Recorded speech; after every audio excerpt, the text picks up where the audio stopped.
So welcome everyone to the panel on entrepreneurship and innovation in Europe.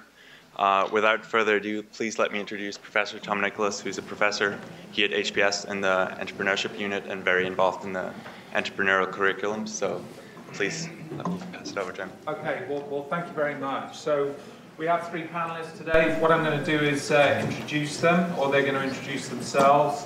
Then we'll go into some open discussion. And then towards the end, there'll be about 15 minutes for open questions. When you do open questions, if you can direct your questions to the panelists that you want to answer your question, we can go from there. So without further ado, let's start with brief introductions, and then we can go on. Fred, if you wouldn't mind. Sure. So my name is Fred Destin. I'm a venture guy. I've been partnering with entrepreneurs at seed and early stage for about 13 years now. And I spent 12 years in London and recently moved to the US, so I've got a unique perspective on innovation on both sides of the pond. And some of the companies I've backed in Europe include Dailymotion, which I think is the largest ever digital media asset to come out of Europe, or Zoopla in online real estate, so in the UK, in France, in Scandi, in Germany. And yeah, I have very strong views about what makes, I think, the entrepreneurship ecosystem in Europe fail, which I'm looking forward to share with you. Yes, please. Good morning. My name is Maiva Rutse, and in this panel I understand I represent the public policy point of view. In the program you will find me titled as a former, but I still intend to be also the current director in the European Commission. So in fact, indeed, I am a former director for small business policy in the European Commission, but I am currently a director in the Research and Innovation Department, but I'm on leave here in Harvard for 1 year, and I'm now a fellow at the Weatherhead Center. In my background, before joining the European Commission policy making, I was actually in my home country in Estonia, working as a chief executive in the kind of business promotion sector, I would say. I was responsible for facilitating access to finance and providing export credits. So my background is many ways actually in finance and business promotion. Great. My name is Tas Argyros. I briefly came from Greece in 2004 to the US. I went to Stanford. I started a PhD in computer science. And then the story is very boring by Silicon Valley standards. I met my co-founders there. We got funded. I dropped out. Did a company called Aster Data. And what we did is very large-scale data analysis, is what people call today big data. We were one of the very first companies in the space. Sold the company a couple of years ago. And in this course, we helped a lot of our clients be more competitive, even survive and thrive by using their data more efficiently. So I had a great ride, did some great technology, made a lot of friends, a few enemies, and at the end we had a great outcome for everyone. And just like Fred, the reason I left my country, my family, and everyone to come to the US is because I felt like a lot of people at my age that there were much better opportunities here than when they were over there. So I also feel very strongly about some things that should have, could have, or may need to happen in Europe to be a better place for people, at my age, to do what they can do best and fulfill their potential. Okay, well let's start off. So I thought a good opening question, and based on your introductions, I probably already know the answer to this. But do you get the sense that entrepreneurship is actually a lot weaker in Europe relative to, say, the benchmark case of the US? Fred, why don't you kick us off? Yeah, so first of all, I think in the last 5 years I've seen a real acceleration in European entrepreneurship. So I was a co-founder of Seed Camp, one example of a pan-European incubator where we went across Europe and harnessed a lot of talent, notably out of Eastern Europe. And I do think we have a startup ecosystem that's starting to look quite bright in some areas. A hub like London is today a world-class hub for innovation. I've worked there for many years. It has everything you need. But at the same time, we see, failed attempts. Paris, for example, is in fairly dire straits these days, even though it was a very strong innovation ecosystem around the mid-90s, when companies like Business Subject, etc., got funded. But you see these environments really not completely getting off the ground and thriving. Now, Berlin is being hyped up in the press as being the next Nirvana. I have many friends in Berlin. I've been in that city for many years. It's vastly overhyped, so I think it's fantastic to see the first sprinkles of a good innovation ecosystem, and we have to thank even people like the Samwers for sort of training a lot of young people in entrepreneurship. But it's about maybe from Scandinavia and London, you haven't really seen sustained performance over time in innovation hubs. So a bit of a stop and go. And I think more concerning to me is that the best talent continues to leave. I mean, it is a systematic flow of people that will leave Paris, that will leave Berlin, that will leave even London to move to the US or to go seek their fortunes in Asia. And I think at a high level, what I'm concerned about as a passionate European is that we end up with Europe becoming, Europe will always be important. It's got critical mass and all that jazz. It's got a large population, cultural assets, but it's becoming a little bit irrelevant. Very often in the US, I find people say, we're doing the US first, and then we're going straight to Asia. And there's the drop in mindshare in terms of people even thinking about starting companies in Europe or expanding to Europe is stunning to me. So I think we're seeing improvements and sometimes dramatic improvements in the innovation ecosystem, but we're also seeing that it's kind of evolving at a speed that is not in line with Shanghai, Mumbai, I should say these days. Or even secondary cities in the US, not to mention Brazil and so forth. So I think we're improving, but I think we're losing the race, and it's happening very quickly. Maybe you're writing frantically. Do you agree or disagree with that? Oh, I just, listening to Fred, I got some points I wanted to make.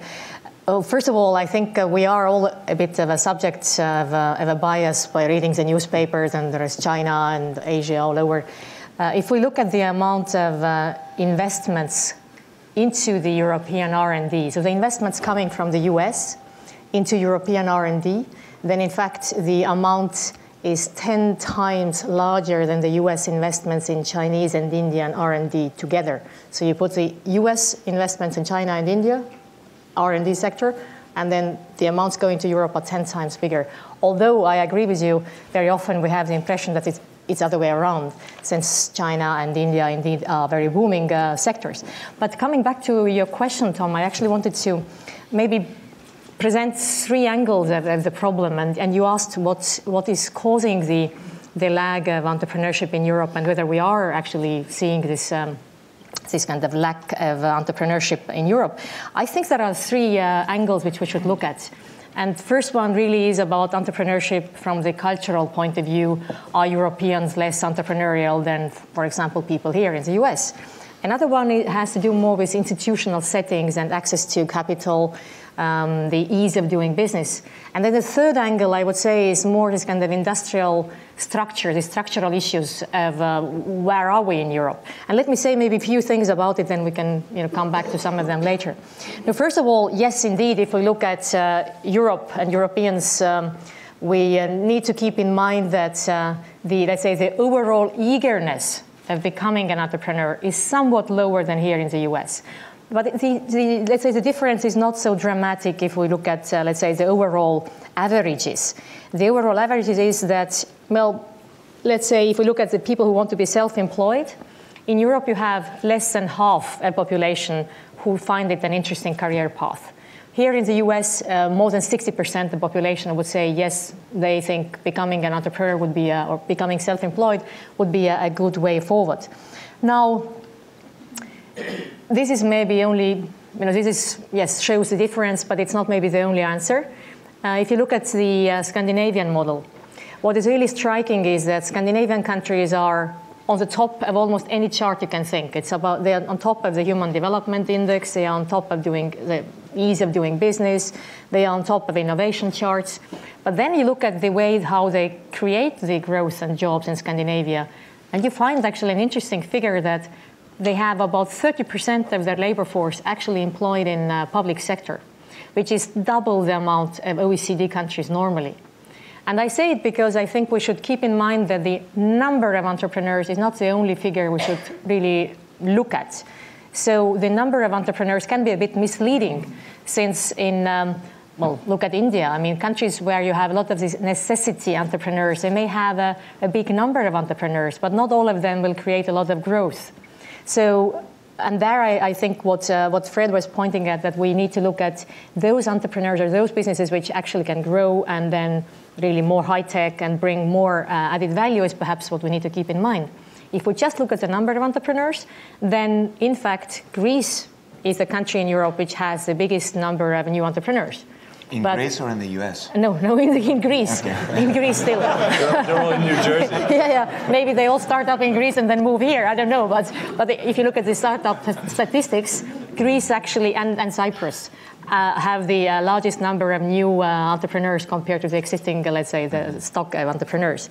But it doesn't necessarily translate to see into a lot of added value. So let me just say maybe one more thing about the structural issues, and then I'll leave the rest for the next round.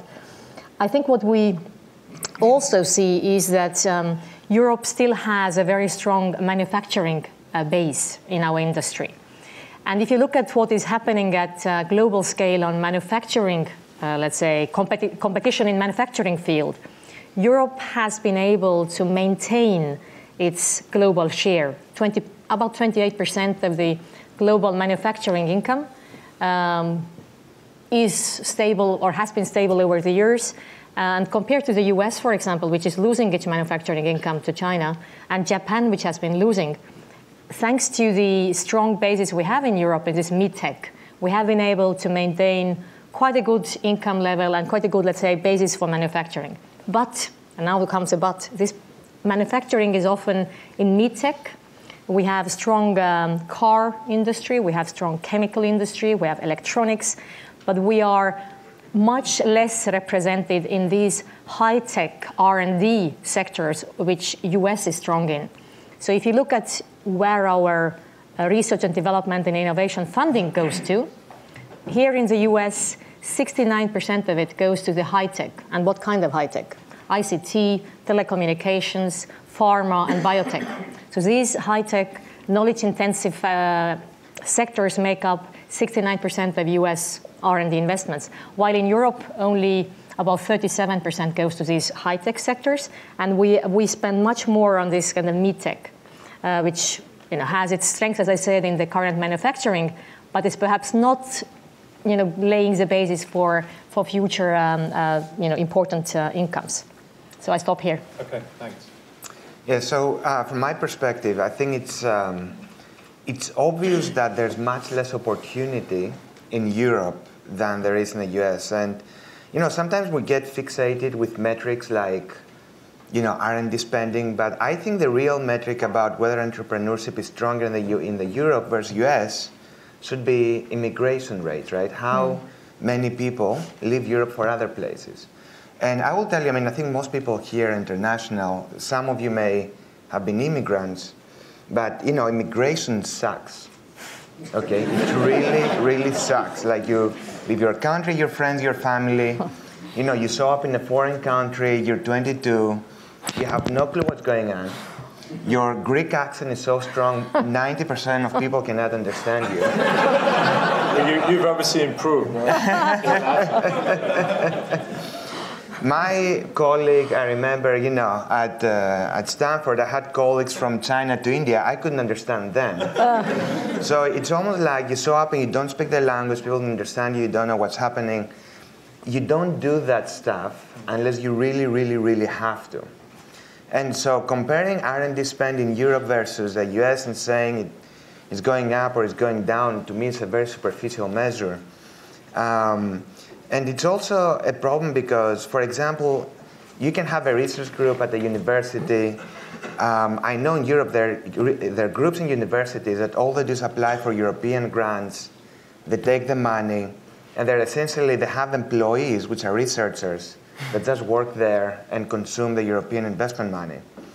that's not necessarily bad, but it doesn't create the same network dynamics that a startup would create, right? It doesn't create significantly more wealth. It doesn't create alumni like me that then go on to become angel investors, advisors. It doesn't create new skill sets.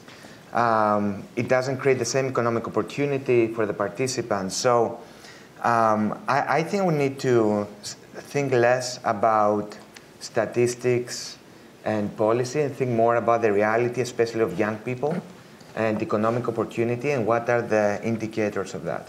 Okay, so there's a clear issue here that there are some action steps that need to be taken, and we'll for sure get to those.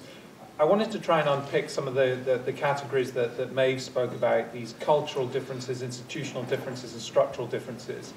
Fred, on the cultural side, you're a European, but you've had a lot of experience in the US.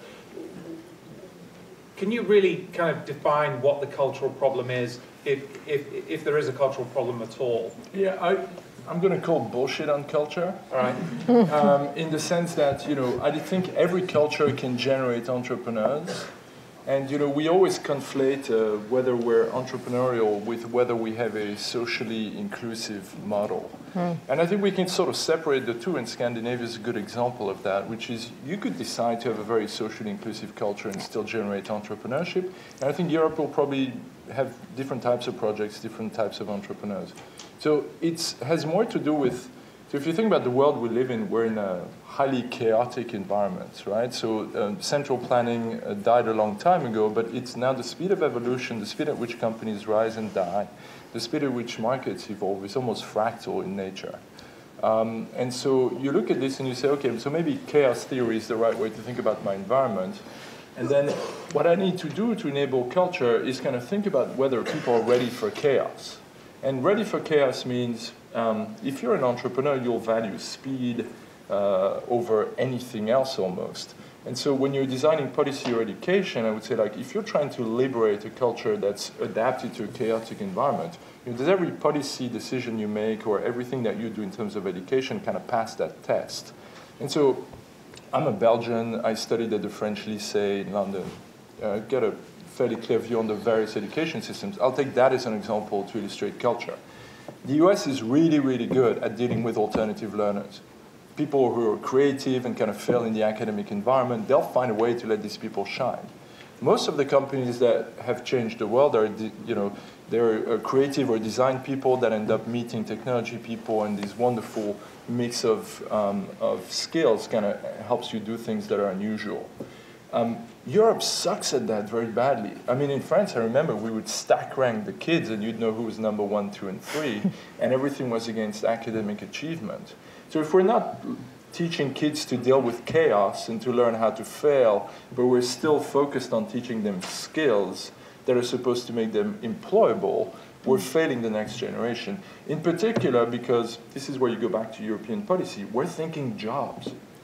Well, fuck jobs. Nobody's going to provide stable jobs. You're going to have to create your job all the time because that's the nature of the world we live in. So you can be socially inclusive if you want, but you got to espouse methods and elastic systems that enable people to be like continuously learning and adapting, because software is eating the world and it's taking the jobs away, etc. So it's like you can't fight that through centralized means. You kind of got to drive it back to the individual and enable them to learn, evolve, etc., and be mobile and fail and so forth. And our entire system is designed on creating these roadmaps that get you into a job.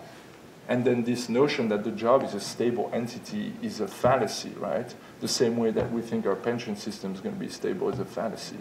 And this is where Europe is like really at risk, because it's still trying to control the environment in which it's in and sort of defend, and yes, at the macro level will still matter. But we're trying to defend that pie, and we're not thinking evolutionary theory here, which is where I think that's the number one issue if you look across from education to college to policy making, is that we don't espouse chaos. Okay, Tasso, you're nodding in agreement with this. Yeah, and so I agree. There's no, this whole thing about culture is a huge excuse, right? So yeah, let's get culture out of the way. Well, hang on one second though. Because you said culture is not a problem, and then you said, well, the attitude towards failure is a problem. I would define that as a cultural issue? I want, actually, let me say, because I think that... Can I just... Yeah, please. I don't think that's solvable. I don't think there's anything you can do around attitude to failure except enable people, your next generation of people, to fail and iterate and learn. So I'll use my personal example. I grew up in a family where my dad was the first to go to college and where, he was very poor when he grew up. And so there's a certain amount of secure yourself, etc. Well, the net result of that, I didn't really take massive risks with myself until I was 29 and had already made money because I was like, you got to perform and blah, blah, blah. And I went to Goldman Sachs and I made money. And I was like, Jesus Christ, if I'd known this was so great, I would have done it at 22. I would, because then I didn't have kids and I didn't have a job and I didn't have a flat. And it's the beauty of learning how to adapt and to evolve. And you realize that everybody's got a superpower. And if you enable that superpower, you're going to be excellent at something. But my entire education system was all about academics, performance, etc. So I think, yes, culture of failure is an issue. But I'm with Tasso, which is like, you know what? Okay, let's forget about that. It doesn't mean we can't build an innovation ecosystem. And I think you want to solve aversion to risk, you start at school. Let's enable kids to fail, because what you want them to learn is to learn how to get over failure. You don't want to teach them skills, because the skills are irrelevant 2 years after they're out of university. Tasso. Yes, so I think the way I interpret the culture is that there are more than enough risk takers and entrepreneurial-minded people in every country to have a thriving ecosystem if the conditions is right. Absolutely. Okay, so I think that's what I mean, that culture is not an issue. There's more than enough entrepreneurs. Now, what happens then is that the system and policy and opportunity, a lot of other things get into the way of those entrepreneurial-minded people that make it easier or harder. I'll give you one example. Immigrants is a special class of people that are generally more risk-taking and entrepreneurial than average, because they have already taken a risk to move to a different country. Now, you have then these oxymorons where, let's take like Britain, right? Britain and London is trying very hard to make London like a huge like startup hub. At the same time, the government has an explicit goal of cutting down immigration to a number which I think is 200,000, and they cannot stop immigration from the EU. So what they do is that people that come from the Middle East and Asia to study, they make it harder and harder and harder to work and start companies after they're done with their education. And why do you have two policy goals that are two opposite? Is that culture? I wouldn't call it culture, but it's a huge problem that prevents people from starting new companies. Okay, Maeve, they've kind of dispelled this notion that culture matters. That was your point one. Yeah, I'm afraid I still have to maintain the point, since I can rely on some rather serious research done on the matter. So let me first say, culture, if we like it or not, still matters. And then I come to a point made by Tasso and Fred, why it matters. In Europe, let's start from the one issue that I think also reflects why in some of the countries people are more eager to go for entrepreneurship and why in some others they are less eager. It starts from the point whether we can actually support the idea that people are unequal in their income level. And if you look at Europe, then more than 2/3 of population in Europe actually want to live in societies where the income level is more or less equal. While if you look at the US here, in US, more than half, also in Japan, more than half of people actually prefer a society where the income level is unequal. So here it is completely socially, culturally acceptable to earn money, to be better than your neighbor, and to be profitable and be successful.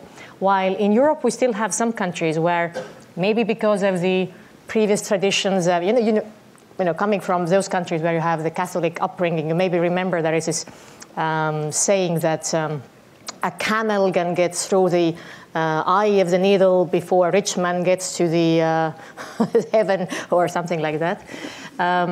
The point is that even though we don't consciously think of these things, somehow it has become part of the cultural norms that one shouldn't, let's say, try to be better than the neighbor. And then how it translates into Can I make a point on this? Let me just finish on this one. Yeah. So I probably touched on a raw nerve there.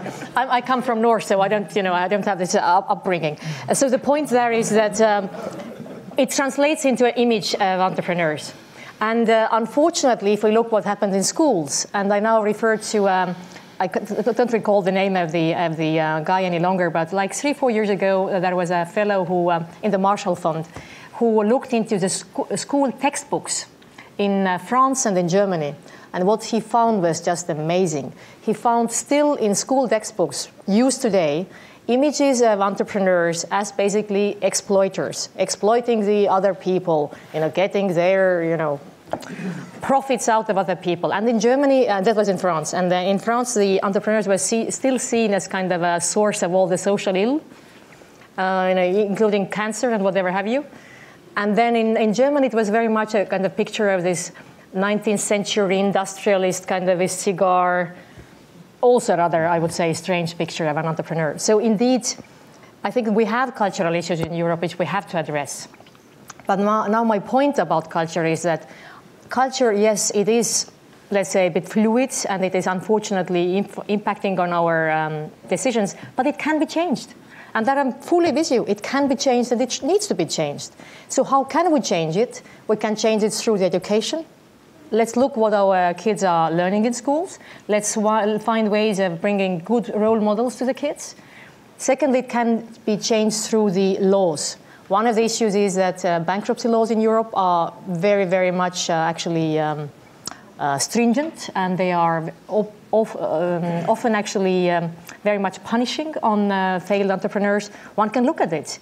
And thirdly, let's look for political opinion leaders. Let's look for leaders who can take these ideas forward. So I think culture, yes, is still an impediment, but it can be changed. Yes. So my interruption before was a misunderstanding. I was trying to be more efficient, not to interrupt. But the reason I bring this up is because I think this whole thing about social equality is another huge misunderstanding in Europe, and it's used as an excuse for bad policy more often than not. Because what people want at the end of the day is prosperity, okay? They may disagree on how you get to prosperity. Do you try to help, more people below, or do you try to leave things more open? But look what happened in Europe, right? All the Southern European countries are now bankrupt, so we're equal. Great. I don't think anybody wanted that, right? So you can say that, people want, I think everybody wants everyone to be, rich and, right, famous, ideally. But I think at some point people realize that's not possible, so let's see what's optimal for prosperity. So I think there is, it's very important in Europe that policymakers, politicians, journalists, thought leaders explain to people what are the realistic paths to prosperity. And I think if that could happen more, I think there would be less of a difference between Europe and the US. But that being said, I think it's counterproductive. There may be some culture, let's even assume there's some culture elements there. It's counterproductive to discuss about culture. And I think the interesting discussion is, it is what it is. What do we do to spur more entrepreneurship, more growth? Yeah, we'll get to how we spur this in a few minutes. But I was interested in one thing that you said, which is if the end goal is prosperity, the extent to which entrepreneurship is actually a route into prosperity. So let me just give you an example. Germany, prosperous country, but Germany doesn't necessarily strike me as being a hotbed of entrepreneurship. In other words, is stimulating entrepreneurship a necessary precondition to actually get to prosperity? I think there are many, and that's a debate we had, we were chatting before the panel. I will not say that entrepreneurship is the only path to prosperity, but it is one path, and it is one path that has cumulative positive benefits, because it especially helps young people, and it creates networks and cumulative effects that can help a lot of areas of economy and society in ways that are not immediately obvious. So no, I wouldn't say, I don't think we want to be absolute and say entrepreneurship is the only way to prosperity. I do think it's a very important path, and it is a path where, you don't need to have the hundreds of years of history in manufacturing excellence that Germany has to be successful. So when we talk, we always have this image of Steve Jobs in our head. And that's entrepreneurship. I think we are missing a point here, which is the notion that large corporations will survive and thrive without people who are entrepreneurial is a complete fallacy. They will die one after the other because the most efficient systems are the ones that are elastic, adaptable, and driven by people who thrive under conditions of entrepreneurship. So it is, in my mind, absolutely strategic that we stop training people for jobs in whatever corporation, but that we start thinking about enabling talent. And entrepreneurship is a human aspirational goal to create stuff. It has to do with, we live in Europe with a legacy that comes from Victorian times. I need to organize labor, and I need to organize labor in a way that's efficient for me and controllable. And then I will have Victorian-type schools where I'm going to teach people defined skills that make them employable within the labor system I've defined. That's blowing up. And a bunch of our system is still geared towards this type of post-Victorian era way of channeling people into a job. That's dead. And if it's not dead, it's dying really quickly. And so everybody's like looking at each other, holding hands, going, so far so good, right? Well, no, it is not going to happen that way. So the notion that everybody's raised at the teeth of entrepreneurship or learns to deal with risk and failure and adaptability and continuous learning, etc., which is fundamentally what entrepreneurship's about, is for me, heart and center of whether Europe can be successful again. Because whatever the macro trends tell you, whatever the wonderful job that Germany is doing in terms of high-end industrial innovation, I think Europe's failing badly. And I think the first thing about being honest about yourself is accepting a diagnostic that says, we are on the path to irrelevancy fast. Yes, we have industrial giants, and yes, we have Germany doing well, and blah, blah, blah.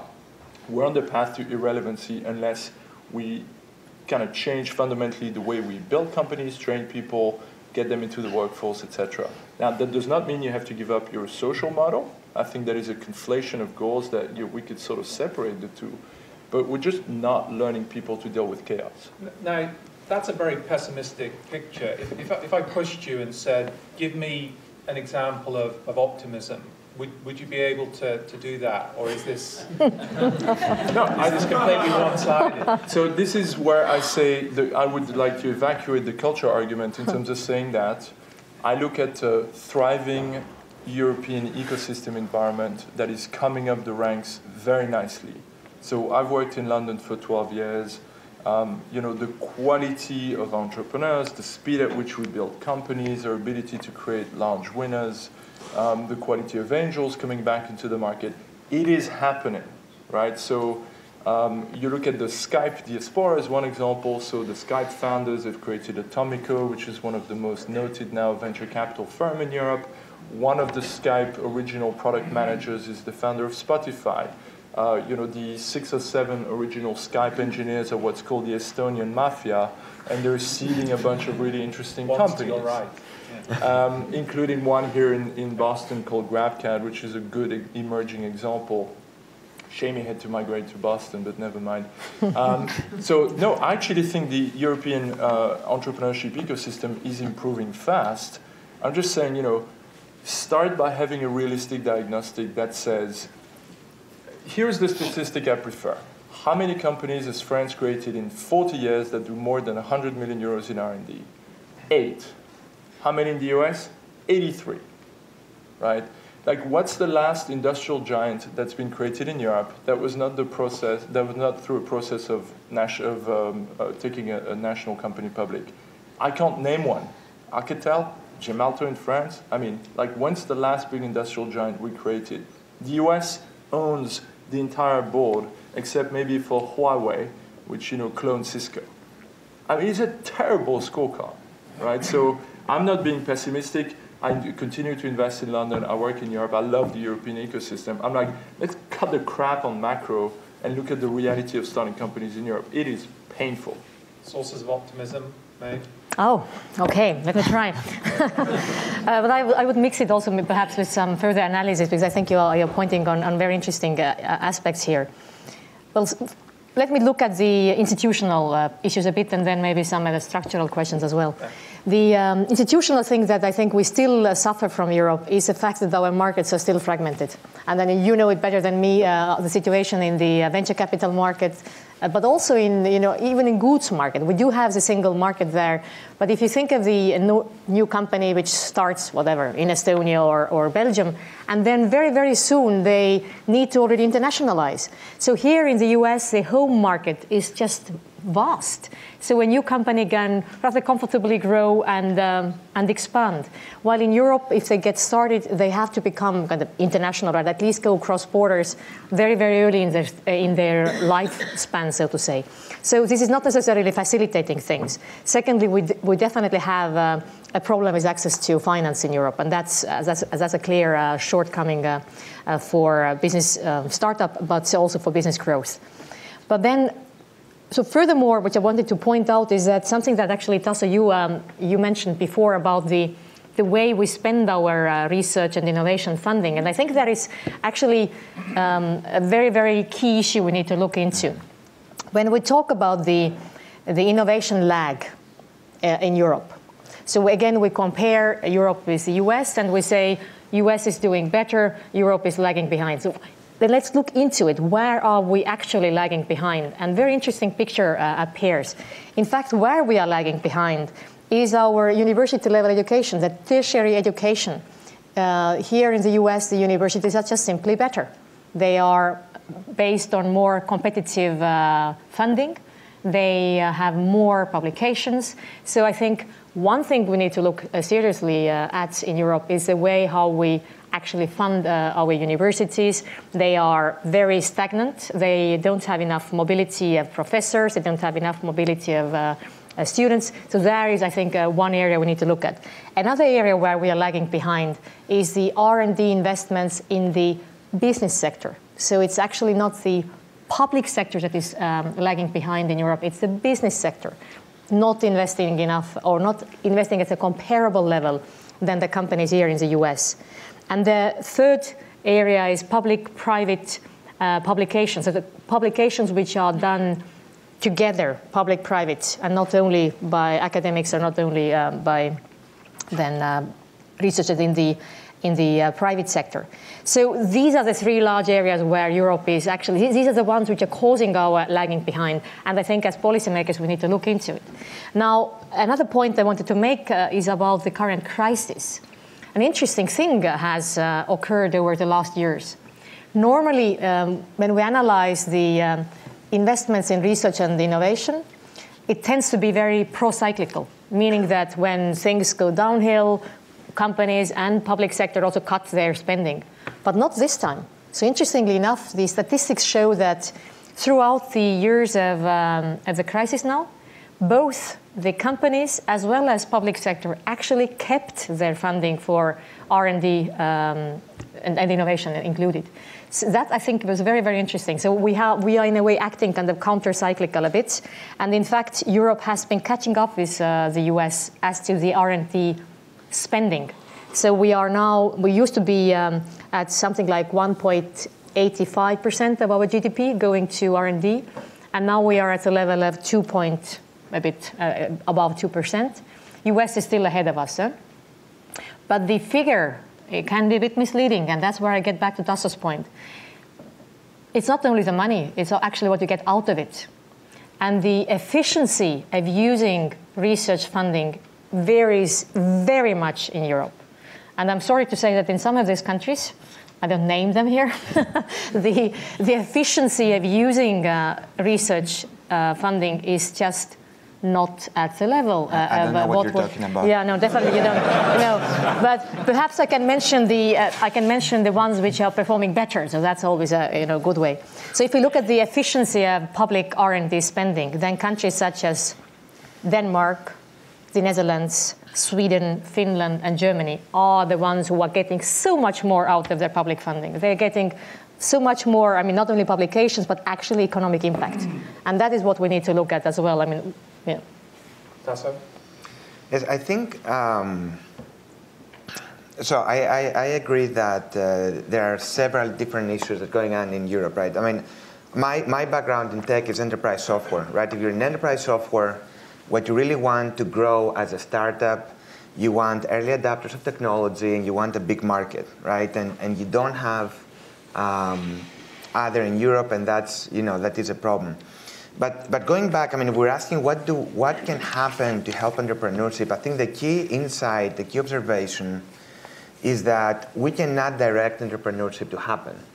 And entrepreneurship happens when there's the right conditions and ecosystems get created and chance happens. I mean, entrepreneurship happens. It doesn't get created, it happens. And if you look how Silicon Valley was created, right? I mean, Stanford was a huge part of it, for example. I mean, I remember when, I was talking about my tragedy of coming to the United States. I went to Stanford, and then, the computer science building is a Bill Gates, it's called the Bill Gates building, and then you look at electrical engineering is right across the road, and one of the two buildings they have is called Hewlett, the other is called Packard. So it's obvious, I mean, the ecosystem is obvious. You don't have, to be a genius to understand that there's some network effects happening in works there. And what happened was that, Stanford was all out alone, all the Ivy League schools on the East Coast. Stanford was out there alone and had to survive, and then, it helped create it. There was a dean of engineering back, tens of years ago that really encouraged professors to start startups, and that created this network dynamic. So I think when we think about how do we help entrepreneurship in Europe, we have to think less what are the check boxes that we're missing compared to the US, and think more how to create ecosystems, how to make things easier to happen, whether it's immigration, whether it's better access to markets, whether it's stopping the governments from saving all these huge corporations that are eating up resources and let them fail and let more competition be created. Because, why don't we have enough early adopters of technology in Europe? It's because there's not enough competition among the giants. And here we have a lot more of that, so then companies are forced to go out there and... That's a massive point, by the way, which is that the the US corporates have understood and been trained to understand that early adoption of technology probably holds the key to their future. Yeah. Whereas in Europe, they're always the last adopters, and so we're sort of being forced to come out of the European market very quickly because there's no adoption within the corporate world. One of those checkboxes that you didn't mention that needed to be ticked, that certainly Fred mentioned, I think Maeve mentioned too, is the provision of entrepreneurial finance. I mean, how important is that? I mean, most of the things that we've talked about are related to the supply of entrepreneurs. Is there a demand side issue in Europe that infrastructures for venture capital or angel financing just don't exist in the same way in Europe as they do in the US? Do you get the sense that that's a big problem? Yeah, I think it is a problem. I think it's a much less of a problem than most people think it is. And also that's an area where a lot of policy has been directed to create more funding. And it has been bad because the way it has been done is bad in the past. And I think it's been overstated as a problem. I mean, I'll give you an example. There's a lot. I know every entrepreneur who can build a company, the first and easiest excuse in Europe is that there's not enough funding. And I knew entrepreneurs from Europe that were complaining that there was not enough funding, and then they came to the Valley, and nobody would give them money. Because, dude, you don't have a product, you don't have users, you don't have anything. What do you expect? So I think it is... The easiest country in the world to start a company is probably France. Seriously, to get your seed money because of OSE en var and because of unemployment benefits. It is way easier to get seed money in Paris than it is in Palo Alto. And then there's a lot of government money too in Europe, actually. Which So France is the bastion of capitalism? Is that where? capital something, not sure if it's capitalism. So I was actually intending to end with you on the entrepreneurial finance side, because you're the expert in that area. But we've got 2 minutes, and I want to get Maeve in for a minute on this question, and then leave the rest of the time to you, Fred. So on the issue of entrepreneurial finance, big gap, less of a gap. No, I think there still is a gap, although possibly what you say about the startup grants, which has been made available very often with public funding is less of a problem. But there clearly is a problem for venture funding and growth.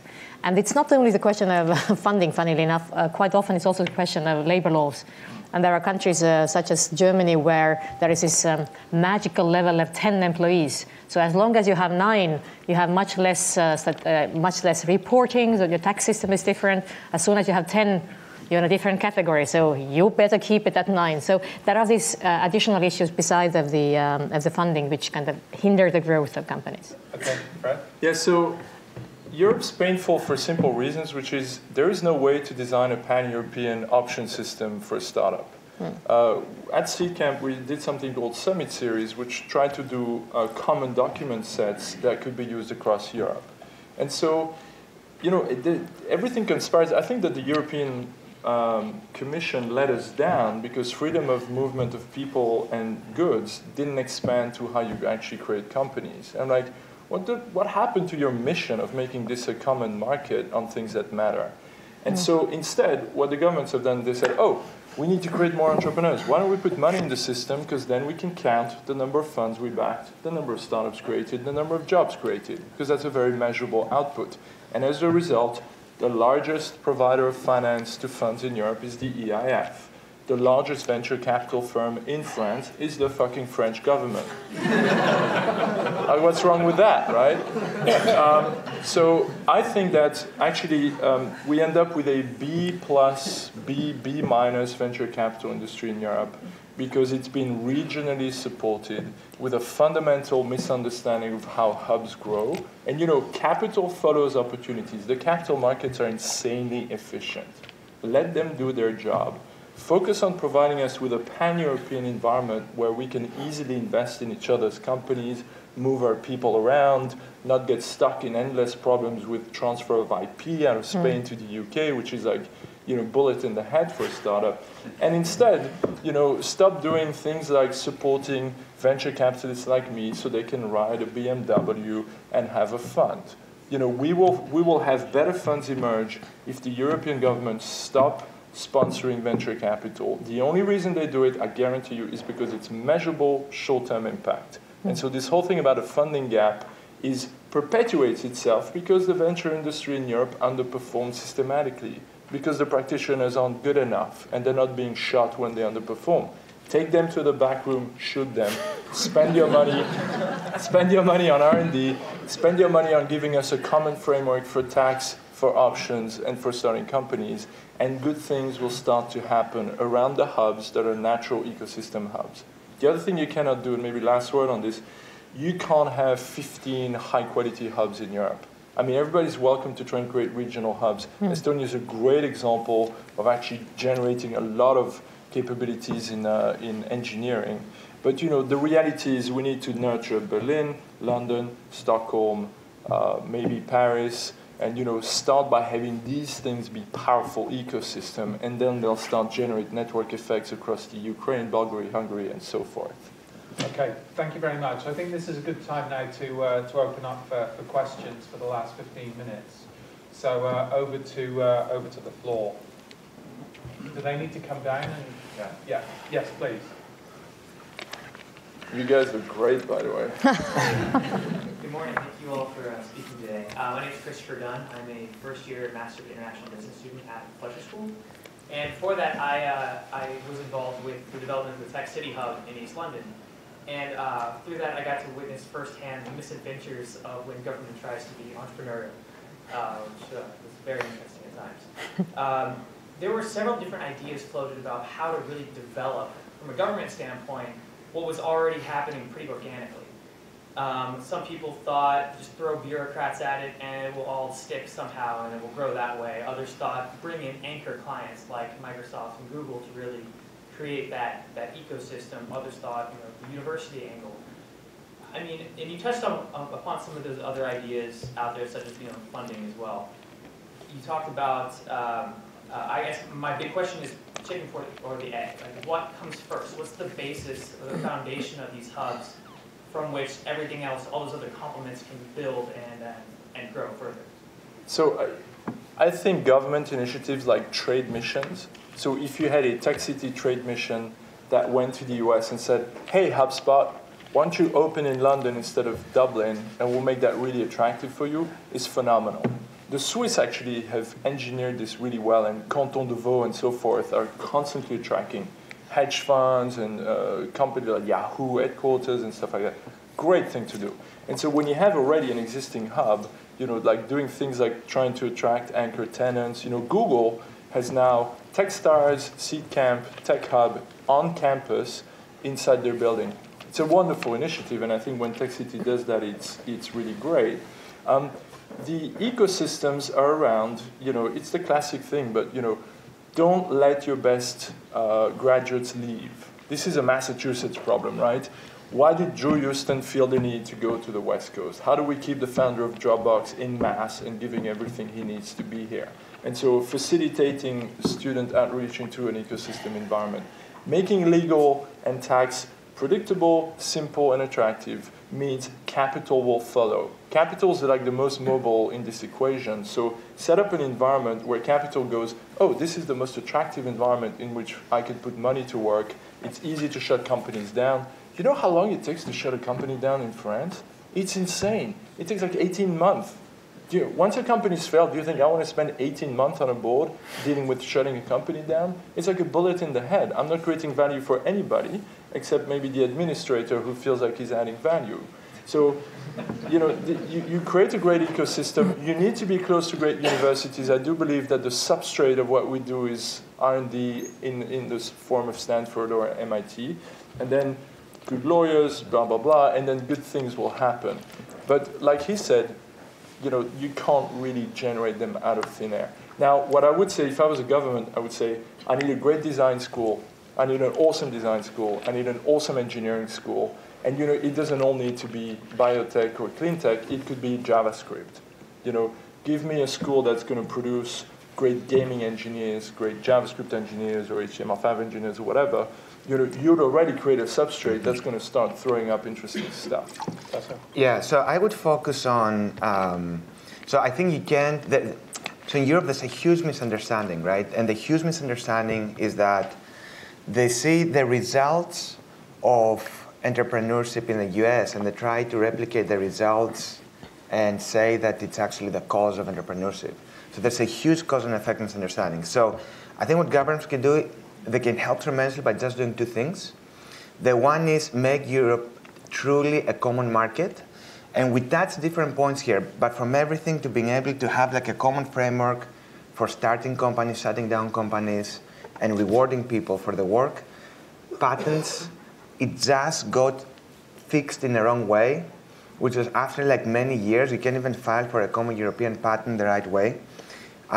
So make Europe a truly common market, and the second thing you can do is make large corporations in Europe fight for their life, because you'll give more chances to new companies, and they will pay a lot more money to young companies because they will need their technology and innovation. They don't think they need their technology and innovation today. If we could do just these two things, venture capital, entrepreneurship, everything, all the metrics would go up eventually.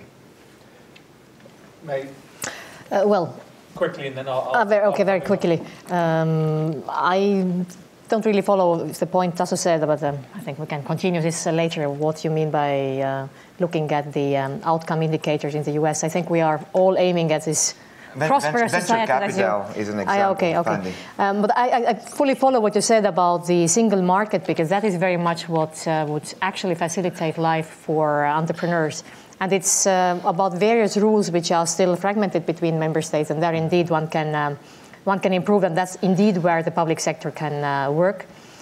Unitary patent you're not happy with it, but after so many years, finally, at least, it's better than nothing. I agree. Yeah. It was finally agreed, and we can hope that the first unitary patents will be actually issued, let's say, 2014.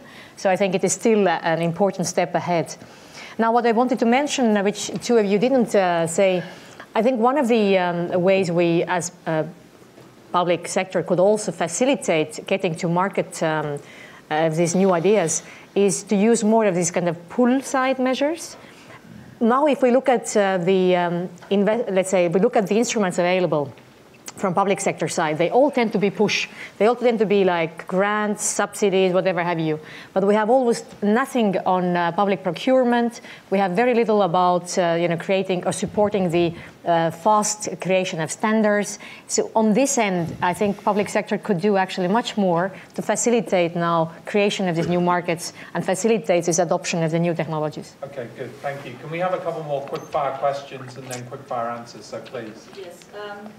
My question is, I feel like all of this is really true, especially the laws, bankruptcy laws, and all of the things we've mentioned. But I wonder if you could give us 3 very basic practical points of what an entrepreneur in Europe can do, except for coming to Silicon Valley, which I don't intend to really succeed with the existing conditions. So assuming that all of the things you've mentioned will take some years. Where are you based? Portugal, Spain. Okay, move out of Portugal, Spain. I'm not joking. It's like you could build R&D probably credibly in your local market.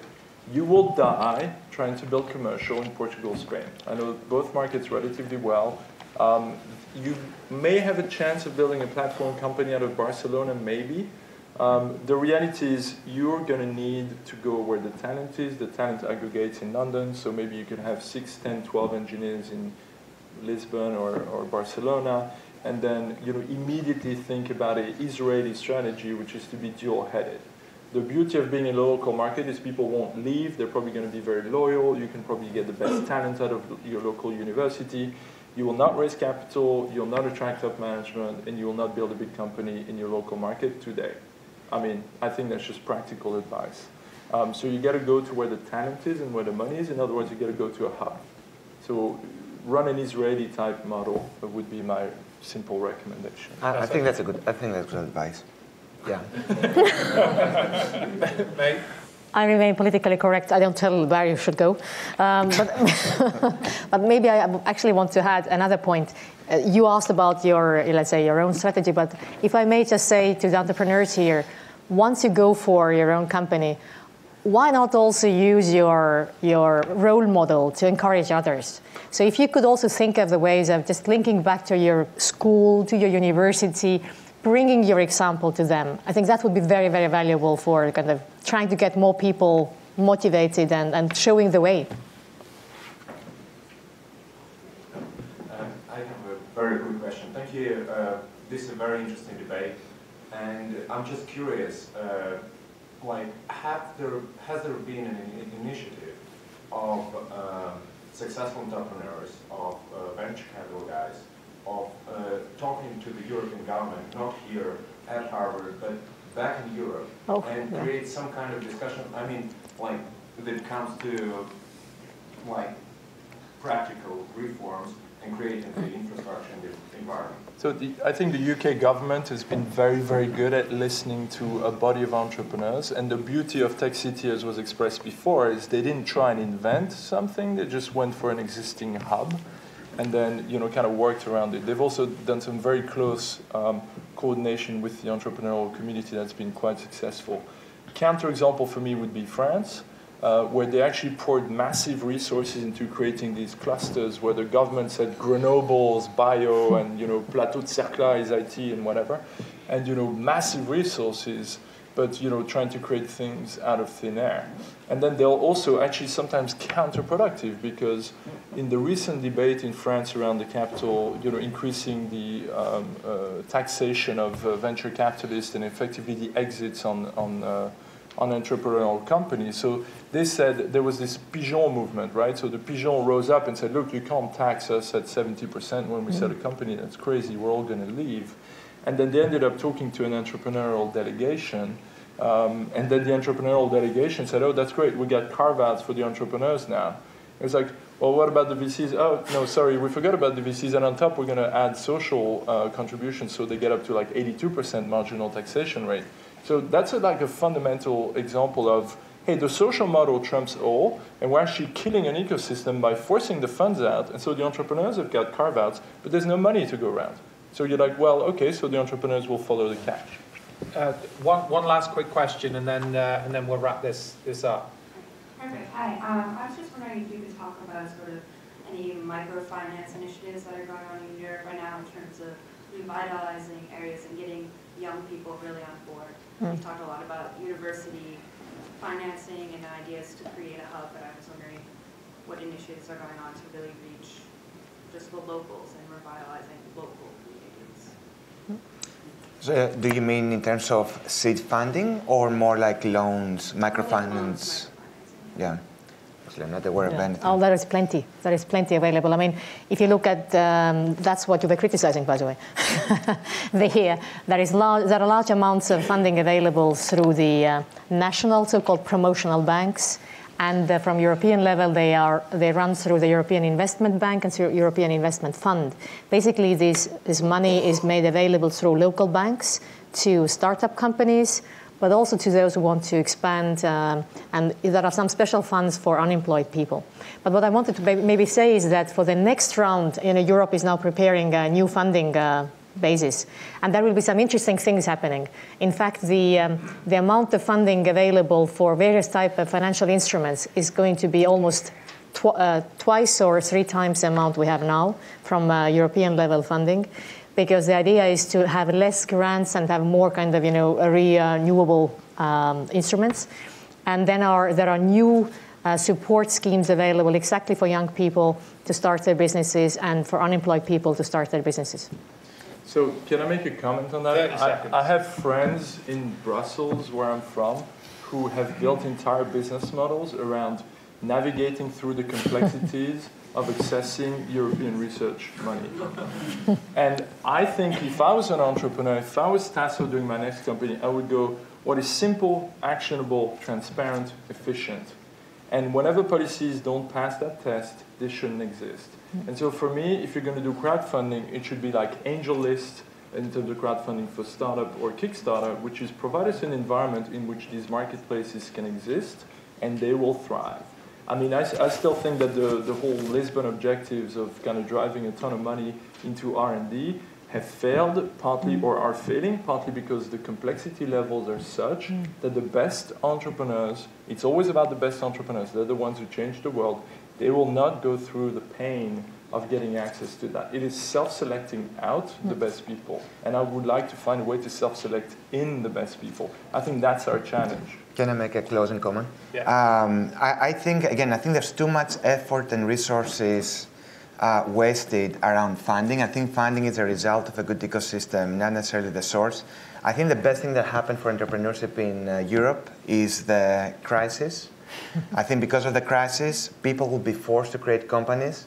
And hopefully when enough of these small enterprises exist, there will be more pressure to the government, to policymakers to do the right things, which is give less support to the big corporations, let them fight for their life, and truly make Europe a big unified market. I think that's by far the most impactful thing we can do.